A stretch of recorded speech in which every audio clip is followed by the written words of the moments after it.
What Trump media do you find most interesting? I mean, I follow individual accounts. So Joe Lonsdale is interesting because he's cross-conflicted with partly Jewish background. And so he's an indication of who in the Tealist camp may be feeling a little bit queasy.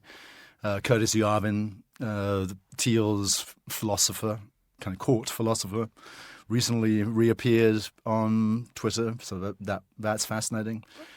Richard Hanania I always find interesting as a a former scientific racist who has now seems to be more or less an IQ elitist and dismissive of MAGA from that point of view. I find almost no left-leaning voices, maybe apart from the anti-monopoly types like Stoller.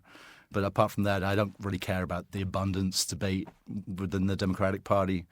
I don't think any of that's relevant. But to return to Ben's question, because I think what Ben's getting at is the idea that, like, there was a reset post Facebook with the end of like BuzzFeed News, the end of Vice, like these kind of big kind of giants. And now it seems like it's anyone's game. It's smaller. It's uncertain. You talk to, people who are in charge of media companies or even individuals, some of the platforms. Nobody really seems to know what's going on. People have ideas and theories about where things are going, but we're curious. I gave you my names. I'd add Balaji Srinivasan. But you're interested in individuals, not in organizations. The signal comes from individuals, and from certain individuals, ones that are actually kind of most close to the edge of their coalitions and would be most likely to flip. Yeah. So if you're trying to work out kind of the power dynamics, at what point does Musk get kicked out?